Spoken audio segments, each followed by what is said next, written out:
Becoming digital nomads is honestly the best decision we have ever made. It has allowed us to travel the world and work and live the life that we have always envisioned for ourselves. But getting here, it didn't happen overnight. In fact, it took a lot of trial and error.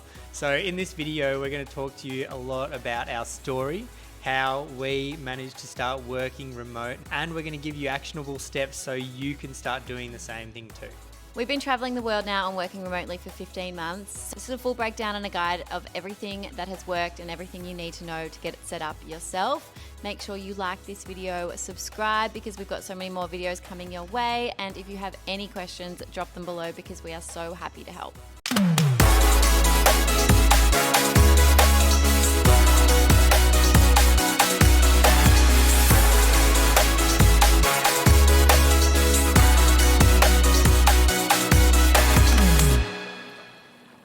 So before becoming digital nomads, we were based in Melbourne and I owned my own personal training studio. I had owned that for about 5 years, but I always had an urge to move overseas and live overseas. Pre-COVID, it just never really happened. The timing wasn't right, but I always used to look at people online living their best life overseas and get so ridiculously jealous. But then COVID happened and I kind of parked it in the back burner. Didn't think it was possible. I was turning 30 and I honestly thought it was too late to make a change because, you know, society tells us that we should be settling down and having kids at 30. So I kind of put it on the back burner until I met Tyson. We shared similar dreams and aspirations of moving overseas. So one day when we were sitting on the couch just chatting about our goals and where we wanted our life to go, we kind of both realised that we had this dream of working remotely and travelling the world and living overseas, and we both hadn't done that yet, so we just decided to go for it. And I think a couple of days later we booked a one-way ticket to Thailand in 9 months' time and started planning everything. So it was a very scary thing, but also very exciting at the same time. It did mean that I would have to, sell up part of my business because I owned a gym in Melbourne with business partners, so I sort of had to walk away from that, which was scary. I owned a dog, I owned a house, so there was a lot of change and a lot of things that I had to give up in order to make it happen. But for me, it was worth it. So that's a bit of a backstory about me. Yeah, and it was a similar story for me. There was a lot of times where I wanted to move overseas and work overseas, but I just hadn't had the opportunity yet and things hadn't lined up until I met Abbey, and then we booked the date and moved overseas. And I was working as an engineer, a consulting engineer for the last 3 years at the same firm, and it was something that I was never really passionate about, but you settle. So luckily I was able to work and stay with that company for 3 months while we moved overseas, and that was a really nice safety net to begin with while we started earning money online and started doing the digital nomad thing. But before that, we're going to get into some tips about becoming a digital nomad that you need to know. The first thing that really helped us was connecting with other digital nomads. And at the beginning, it was really just watching YouTube videos and looking at what other people were doing, where people were staying, what looked cool, what we should be doing. Should we be staying in a van? Should we be traveling to multiple places, staying in a place for a long period of time? Connecting by watching those YouTube videos was very helpful. Also connecting by joining some Facebook groups and asking people questions, because we did have an idea that we wanted to go to Thailand to begin with. So we joined a few Facebook groups, asked some questions, identified what the visa situation was, all of these sorts of things. And we found that super helpful. So it's something we would really recommend for you to do as well. Yeah, don't be afraid to slide into people's DMs as well. I found people on TikTok and YouTube and then found them on Instagram, mainly because it's easy to ask people questions through Instagram. And most people that replied to me were really lovely and are happy to give you advice. So don't be scared to ask as many questions as you need.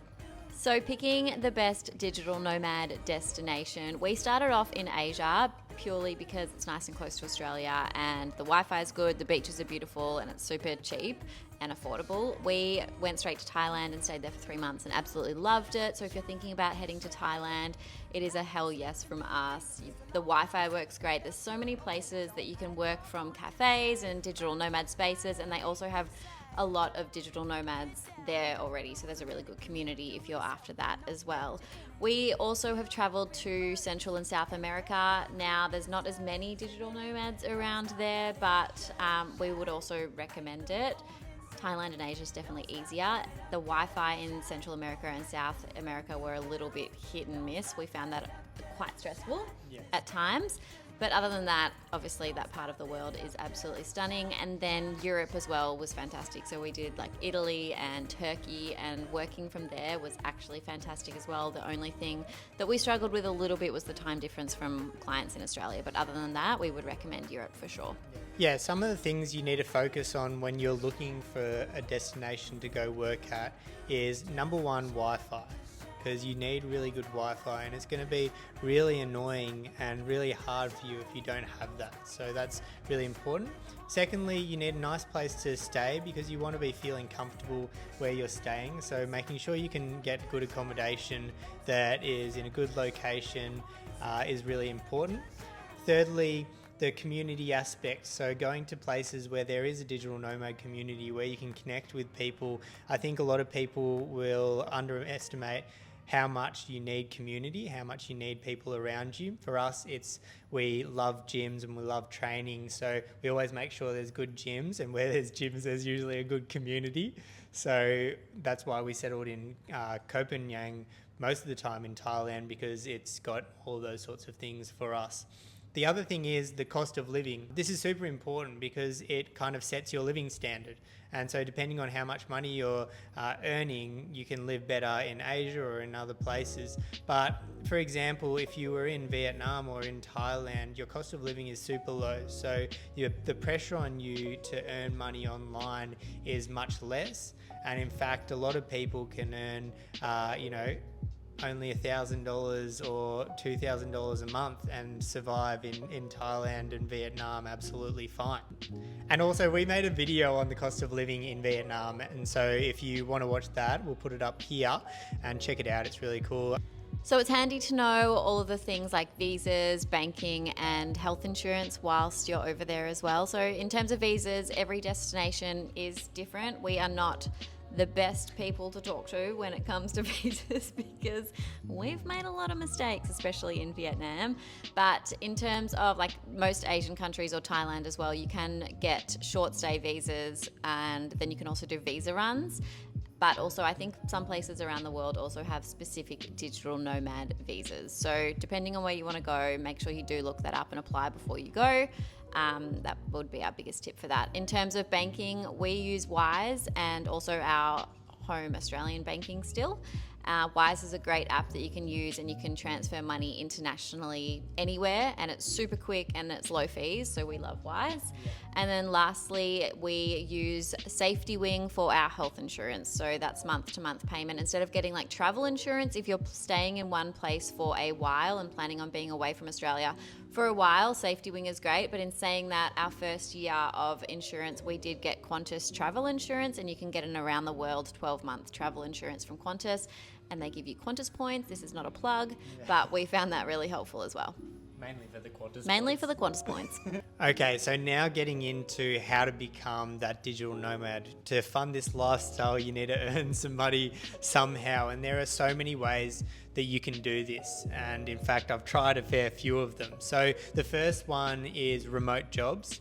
You can search for remote jobs online, so going to Indeed or LinkedIn and searching for remote jobs. Even if you go to Google and you search for jobs, you can filter for remote jobs specifically, and that's probably the best way to just get, jobs like a virtual assistant jobs, customer service jobs, all of those sorts of things that you can do from anywhere in the world.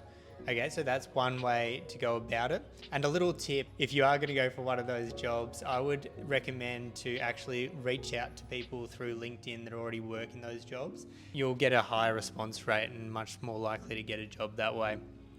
The second thing is freelancing, so things like video editing, any sort of services, even counselling, all those sorts of jobs are freelancing. So if you can do that, and if you have a client base already, or if you can build a client base from doing those sorts of things, it's a great way to earn money online as well.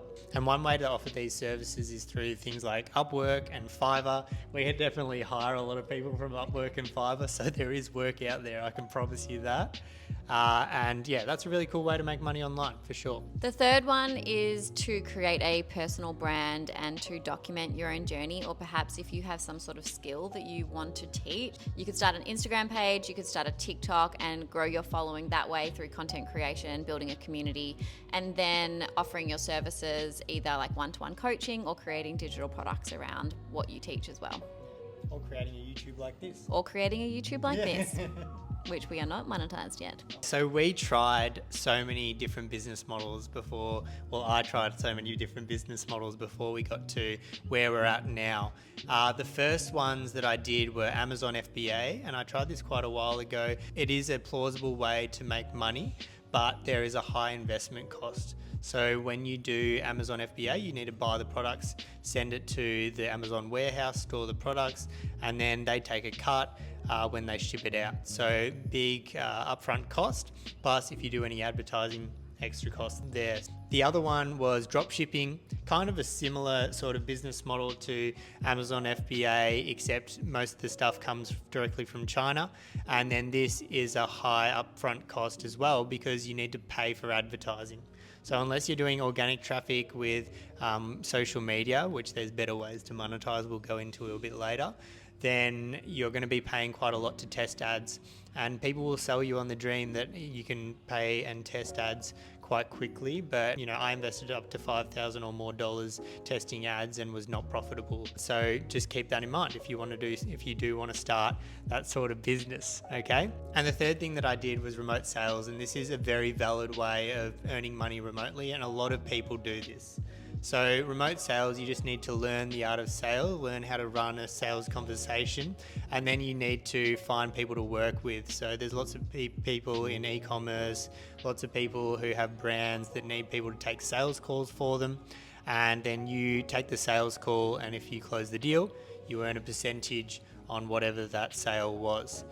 But the best way of making money and that we would recommend is building a personal brand or building a community on Instagram or TikTok or YouTube, and then creating some sort of digital product around that. So that is what I do now. I am an online fitness coach now, and I've got clients all around the world, and I offer up training programs. So they can download my app and they go to the gym and they have their workout right in front of them. I offer them nutrition services. We have catch-ups weekly. So that is all done online. And then I also sell digital products like courses and ebooks and recipe packs and all of that as well. So that is how I monetize all of my knowledge, my fitness and nutrition knowledge. If you are looking for an online nutritionist and you would like some help with your fat loss journey, then I'll put all my information down below. For me, it was a little bit different. I started by creating an Instagram faceless page, and I had never posted anything online before. So this was my first new experience into the space. Abbey definitely guided me a lot in the beginning. I created this page and it was around manifesting, and I grew that page quite quickly. So we learnt the power of Instagram through this page, and we learnt that if you get enough eyes onto a Instagram page or onto a social media page, then you can create sales and create income. And we did this using the digital products. So I created a manifesting journal and some other things to sell through that page, and it ended up being quite successful. So it was very exciting. It meant that there was a path forward for me, especially. Abbey already had her path, but I needed to create mine. So after I dipped my toes into the world of social media on that Instagram faceless page, I started a TikTok face forward page, and I was teaching people about what I'd done, creating digital products, and how it sort of changed our lives and changed what we did. And what I did was I actually sold digital products through that page, but then I also told people to come across to my Instagram, and I talked more about what I was doing. And this is when people started reaching out to me for coaching. And so now that is what we do. We started a community called Digital Creators Club, where we teach people how to create digital products that they're proud of and then monetize them through social media pages. We also teach people how to resell popular digital products that are very easily monetizable. So you can sort of monetize quite quickly. But if you're thinking about doing something like this, we'd love to help you do that. We do it through Digital Creators Club, and there's the information down below. Just click there. Reach out to us, ask us any questions. We're happy to help. The biggest piece of advice that I could give to you starting your digital nomad journey is to be consistent. Any business model, anything you choose will work. It has worked in the past, but you have to be consistent. And the moment that you stop being consistent, then everything else stops. And it's definitely what I've experienced. I definitely know that Abbey's experienced it as well. So just keep at it, 1% better every day, and you will get to your destination.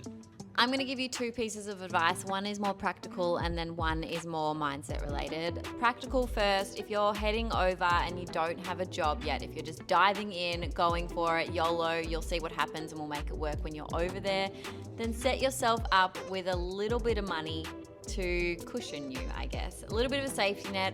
We went over, I think, with about 15K in our savings account, and that really did help us just feel more secure. We knew that we had some money to fall back on if we needed to, so we definitely would recommend having a bit of money in your bank account before you go. Of course, that's probably a no-brainer.